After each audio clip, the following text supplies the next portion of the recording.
จิตသားတဲ့သင်ဟာအတိတ်ကာလတုန်းကမကောင်းတာကိုလုပ်ခဲ့လို့မကောင်းတဲ့အကျိုးရလဒ်တွေကိုရတာအဲ့ဒီမကောင်းတဲ့အကျိုးရလဒ်တွေကိုဘောင်းမဲ့ကြောင့်မကောင်းမှုနဲ့ပြန်ပြီးတော့တုံ့ပြန်ခြင်းရတာလေငကိုယ်တုန်းကမကောင်းလို့အခုမကောင်းတာအခုမကောင်းတာကိုမကောင်းတာကြီးနဲ့တုံ့ပြန်မယ်ဆိုရင်သင်အတွက်ကောင်းစရာအလားအလာမရှိတော့ဘူးဒါကြောင့်ဒီကိစ္စဟာငကိုယ်တုန်းကမကောင်းလို့ငါပေးစားရတဲ့ကိစ္စ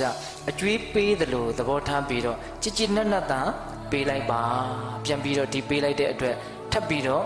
မယူချင်ပါတော့နဲ့ထပ်ပြီးတော့ယူရင်ထပ်ပြီးတော့ပေးနေရအောင်ပါနော်သဘောပေါက်ရဲ့လားဦးဇင်ပြောတာကိုအဲ့ဒါလို့သူ့ရဲ့အတိတ်ဇာတ်ကြောင်းကိုမြတ်စွာဘုရားကပြောပြပြီးတော့ကိုမကောင်းခဲ့လို့မကောင်းတာနဲ့တွေ့ရတာဒါကိုမကောင်းတာနဲ့ပဲပြန်တုံ့ပြန်မယ်ဆိုရင်မကောင်းဇက်မကောင်းတန်တရားသာလဲနေတော့မယ်အဲ့ဒီမှာမြတ်စွာဘုရားကတရားဓမ္မတို့ဦးဇင်းတို့အတွက်မှတ်သားစရာဒေသနာတစ်ခုပြောတယ်ဗျဟောတယ်အဲ့ဒါတော်တော်ကောင်းတယ်ဘာပြောလဲဆိုတော့သူကကိုယ့်ကိုကြမ်းကြမ်းထန်ထန်ပြောလို့ကိုကသူ့ကိုပြန်ပြီးတော့ကြမ်းကြမ်းထန်ထန်ပြောမယ်ဆိုရင်တယောက်ပြီးတယောက်ပြောနေတာနဲ့ဘယ်တော့မှဆုံးတော့မှာမဟုတ်ဘူးတဲ့ဒါကြောင့်မို့လို့သင်သည်အနာပြတ်သောကြေးကွက်ကဲ့သို့အတန်မရှိသည်ဖြစ်ပြီလောတဲ့မြတ်စွာဘုရားဆုံးမတာနော်ဆိုကြပါစို့ဦးဇင်းတို့ကြေးဖလားလေးတစ်လုံးအနာကကွဲနေတယ်ဆိုတန်းလို့ခောက်လိုက်တယ်ဆိုလို့ရှိရင်အတန်ကခဏနဲ့ရပ်သွားရောဟုတ်လားဘာလို့ဆိုအနာကကွဲပြက်နေတာကိုဟုတ်ရလားတကယ်လို့သာကြေးဖလားလေးရအကောင်းလေးဆိုရင်တန်းလို့ခောက်လိုက်ရင်မပြီးနိုင်ဘူးသူကပြန်ပြီးတော့အတန်တွေကထွက်နေတာအဲ့ဒါလို့မပြီးနိုင်မဆုံးနိုင်အတန်တွေထွက်မနေပါနဲ့အနာပြတ်တဲ့ကြေးခေါင်းတော့အနာပြတ်တဲ့ကြေးကွက်ကလေးလို့တစုံတစ်ခုနဲ့ထိခိုက်မိသွားတယ်ဆိုလို့ရှိရင်အတန်ကိုအကြာကြီးမထွက်ပါနဲ့ဟုတ်လားသူကအနာပြတ်နေတာဆိုတော့တကယ်ကောအကြာကြီးထွက်မလားမထွက်ဘူးအဲ့ဒါလိုမျိုးကိုယ့်ရဲ့စိတ်ကိုထိန်းချုပ်နိုင်အောင်ကြိုးစားရမယ်အဲ့တော့ဦးဇင်းတို့ဒီနေရာမှာပြောချင်တာကဘယ်လိုအကြောင်းတရားတွေဘယ်လိုအကျိုးတရားတွေပဲတွေ့ရနောက်ွယ်မှာအကြောင်းတရားတွေဆိုတာရှိနေတယ်ဆိုတာကိုနားလည်ဖို့မလိုဘူးလားလိုတယ်နားလည်ဖို့လိုတယ်ဒါကြောင့်အထူးသဖြင့်မကောင်းတဲ့လောကဓာတ်တွေနဲ့တွေ့လာတဲ့အခါမှာအကြောင်းတရားတွေရှိတယ်ဆိုတာကိုနားလည်ပြီးတော့ကိုယ့်ရဲ့စိတ်ကိုတတ်တာရအောင်ကြိုးစားဖို့မသင့်ဘူးလားသင့်တယ်ဒါအကြောင်းတရားအတိတ်အကြောင်းတရားပေါ့နောက်ပြီးတော့ဦးဇင်းတို့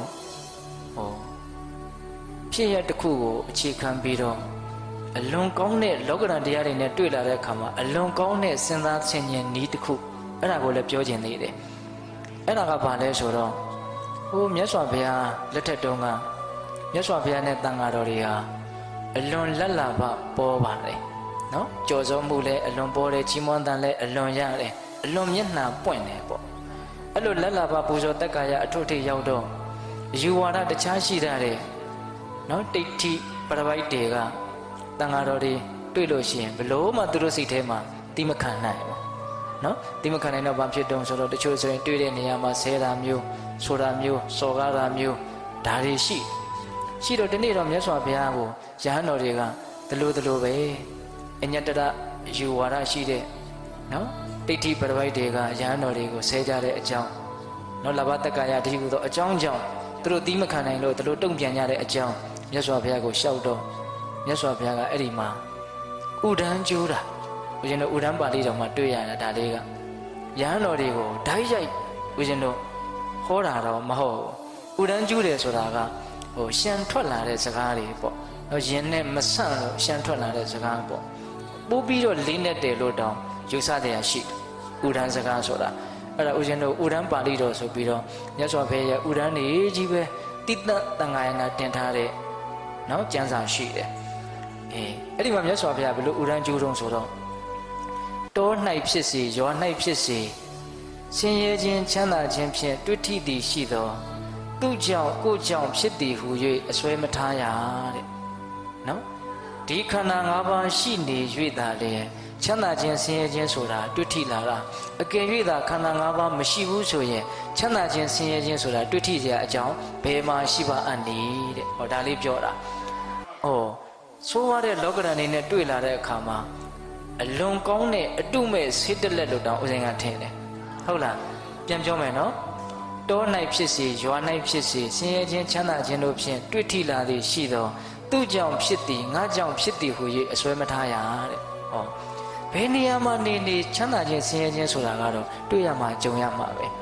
ဟုတ်လားဘယ်နေရာမှာနေနေဘယ်အချိန်မှာနေနေချမ်းသာခြင်းဆင်းရဲကတော့တွေ့ရမှာပဲအဲ့ဒါလို့တွေ့လာတဲ့အခါမှာဒါသူ့ကြောင့်ဒါမှမဟုတ်ဒါငါအသုံးမကျလို့အဲ့ဒါလို့ငါကြောင့်သူ့ကြောင့်ဆိုတဲ့အစွဲတွေပြင်းပြင်းထန်ထန်မထားပါနဲ့တဲ့နော်သူ့ကြောင့်ဆိုရင်လည်းပဲဒါတော်တော်ရှုပ်သွားမယ်သူ့ကြောင့်ဆိုရင်ကိုကတော့ရှင်းတော့မှာလေနော်သူ့ကြောင့်ဒီဒုက္ခကြီးတွေ့တယ်ဆိုရင်သူ့ကိုပြောလိုက်မယ်သူ့ကိုဖယ်လိုက်မယ်ဆိုရင်ဒီဒုက္ခရှင်းသွားတယ်လို့ကိုကထင်မှာအဲ့လိုဆိုရင်သူနဲ့ပြဿနာကတက်ရတော့မှာဟုတ်ရဲ့လားငါကြောင့်ဆိုရင်လည်းပဲငါညံ့ရလေခြင်းဆိုပြီးတော့ကိုထိုးနှက်နေတာနဲ့လောကရန်တရားတွေကမပြောက်တဲ့အပြင်နောက်ထပ်စိတ်ဆင်းရဲမှုတွေပါတိုးမလာဘူးလားတိုးလာတယ်ဒါကြောင့်ဘယ်နေရာမှာပဲနေနေချမ်းသာခြင်းဆင်းရဲခြင်းဆိုတာတွေ့ရလိမ့်မယ်တွေ့လာတဲ့အခါမှာဒါဟာငါကြောင့်သူ့ကြောင့်ဆိုတဲ့အစွဲမထားပါနဲ့တဲ့တကယ်တမ်းကတော့ခန္ဓာ၅ပါးရှိနေလို့ဒီချမ်းသာခြင်းဆင်းရဲခြင်းဆိုတာတွေ့ထိတာပါခန္ဓာ၅ပါးသာတကယ်လို့မရှိဘူးဆိုရင်ချမ်းသာခြင်းဆင်းရဲခြင်းဟာတွေ့တဲ့အကြောင်းမရှိပါဘူးတဲ့အဲ့ဒီတော့ပိဋကပေါင်းတော်ကောင်းတို့အတိတ်ကာလကအတိတ်ဘဝကပြုခဲ့တဲ့အကုသိုလ်ကံတွေဆိုတာကလည်းအကုသိုလ်ကံတွေเนาะဒါတစ်ပိုင်းတစ်ခါနောက်ပေါ့အခုဒီဥပဒိဆိုတဲ့ဒီခန္ဓာကြီးရှိနေခြင်းဒီပင်လျင်ချမ်းသာခြင်းဆင်းရဲခြင်းတွေ့ထိခြင်းရဲ့အကြောင်းတရားပဲအဲ့ဒါဘယ်သူညင်းနိုင်မလို့များဘယ်သူမှမညင်းနိုင်ဘူးဟုတ်ရဲ့လားအဲ့တော့ဆိုလိုတာကလူတွေကခက်တာကချမ်းသာကိုသာတွေ့ကြုံလို့ရပြီးတော့ဆင်းရဲကိုကြတော့မတွေ့ကြုံလို့ရဘူးမဖြစ်နိုင်ဘူးဒီခန္ဓာကိုယ်ကြီးရှိနေရင်တော့ချမ်းသာလည်းတွေ့ရလိမ့်မယ်ဆင်းရဲလည်းတွေ့ရလိမ့်မယ်ဟုတ်ရဲ့လားအဲ့ဒါကိုကိုကအမှန်အတိုင်းနားလေသဘောပေါက်ပြီးတော့ဒါဒီပဲလေအကြောင်းတရားတစ်ခုပဲအကြောင်းတရားမှာတော်တော်ကြီးကျယ်တဲ့အကြောင်းတရားနော်တကယ်လို့ဒီဆင်းရဲခြင်းဆိုတာကိုမတွေ့ကျင်ဘူးဆိုရင်တော့ဘဝဇက်ချုပ်ငိမ့်ရုပ်သိမ်းအောင်နော်ဘဝရဲ့ပုံမှာတွေ့တာမမောတဲ့တဏှာလောဘကင်းအောင်ကျင့်ဝင်ရှိတာပဲလေ